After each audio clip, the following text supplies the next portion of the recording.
My personal experience with medical barriers drove me to take action beyond my own home. Through the Hwarang Youth Foundation, where I serve as the chapter founding vice president, I have worked to address health equity on a global scale. We've helped raise over $50,000 to fund cataract surgeries for patients in Guatemala and Ecuador. We've achieved this through auctions, galas, and other forms of fundraising to support the global organization's mission of helping connect people to quality, life-altering care. To me, this wasn't just about a fundraiser.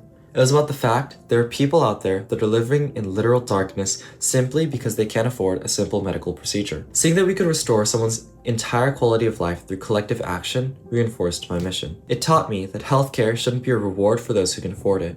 It should be a right for everyone. In my sophomore year, I wanted to take what I had gained from music and use it to support other people. So I founded a nonprofit called Grace Notes. The purpose was to bring the arts to people who might not have access to it, because I knew how much it had helped me during one of the hardest times in my life. Through Grace Notes, I raised over $2,000 to provide art supplies to more than 300 underserved children, elders, and hospital residents. We also created opportunities for student volunteers to perform and gain confidence in front of live audiences. There were definitely challenges, especially balancing it with school and making sure everyone felt prepared. But I learned how to stay organized, adapt when things didn't go as planned, and lead in a way that kept everyone involved feeling motivated and supported. I now understand what leadership means to me. Leadership is not just about being in charge.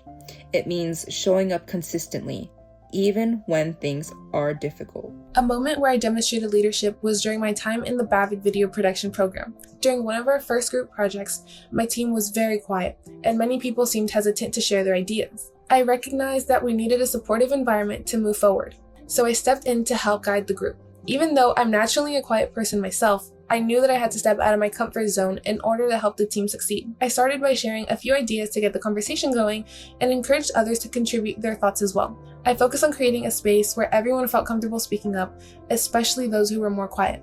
As we worked through the project, I helped organize our ideas and supported my teammates throughout each step of creating our film, making sure everyone's voice was heard and valued. I'm excited to pursue a career in psychology. My future goal is to call attention to the real feelings of isolation and stagnation that people of color and LGBTQ communities are more likely to experience. This is something I strive to do for others, helping them navigate their own issues while instilling empathy in my own community. I want to generate real change, healing those wounds that people just can't see right away.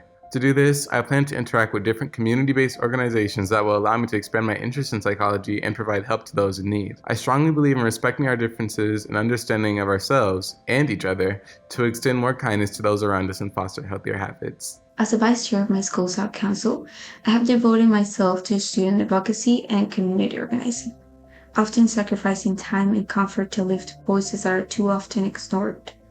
My most significant achievement was leading a campaign against devastating school budget cuts, a fight for both resources and the dignity of every student.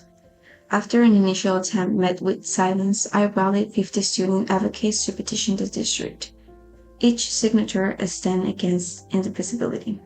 This collective action brought the superintendent and district president to our campus, where I had the honor of facilitating for formal negotiations as a master of ceremonies. These experiences allowed me to mentor peers, showing that courage is contagious, and leadership amplifies the voices of the unheard. The work was never easy. Nights of doubt and exhaustion tested me, but each challenge strengthened my conviction that every student deserves to be seen, heard, and empowered. Leadership is not a title. It is responsibility, a burden, and a promise to never let anyone fight alone. Every single person has dealt with mental challenges, at least of some sort, once in their life.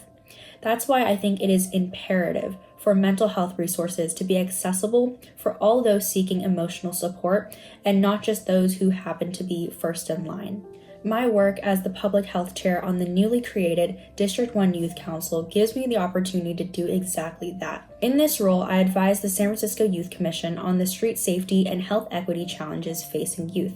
Recently, during a meeting with the Richmond Police Station, officials emphasized the link between youth gun violence and those facing mental health challenges. In response, our council drafted a resolution promoting prevention programs that incorporated counseling services for at-risk youths, workshops on emotional regulation, and peer mentoring initiatives. This role has allowed me to transform my own journey into meaningful community action, using policy and civic engagement to support other youths facing an ongoing personal and societal battle of mental health. In college, I want to study environmental engineering, learning how to design and implement practical solutions such as building sustainable water or transportation systems to combat climate change. I am especially interested in working in research labs analyzing weather or rising sea level trends in the past decades. I want to identify an issue and bridge the gap with more effective and sustainable solutions. Looking ahead, I want to mobilize more young leaders together to advocate for climate solutions and to educate more schools that don't cover climate education in their school's curriculum. I've already started doing so by providing free climate education workshops to schools over the summer and worked with my mentor to publish an article on SF Voices discussing climate change impacts on Chinatown, reaching over 10,000 viewers. I was able to make complex environmental issues easily accessible to the public. I believe everyone should have the right to take action and make a positive impact in their community. This fall, I was elected president of Balboa's Black Student Union.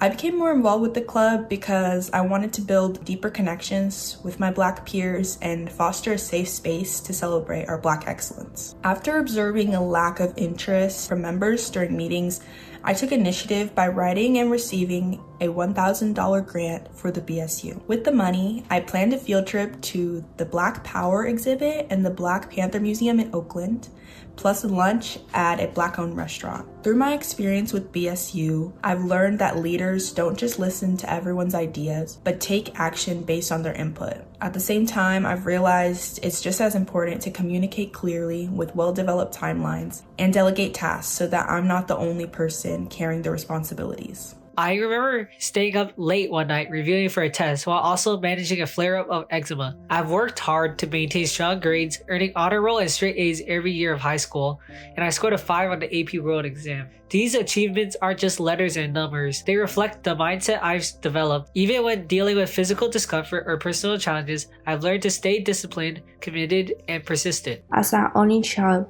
my parents were very worried about me, my safety, and decided to send me to the United States to continue my education. This became one of my biggest challenges. Adapting to a new country was really difficult. I stayed focused on my study and career and challenged myself. My school has a program for immigrant students called Newcomer, but I decided to leave because all my classmates only spoke Spanish. I thought that if I stayed there, I would never really learn English. So I spoke with my counselor and she helped me move to more advanced class where my classes are taught only in English.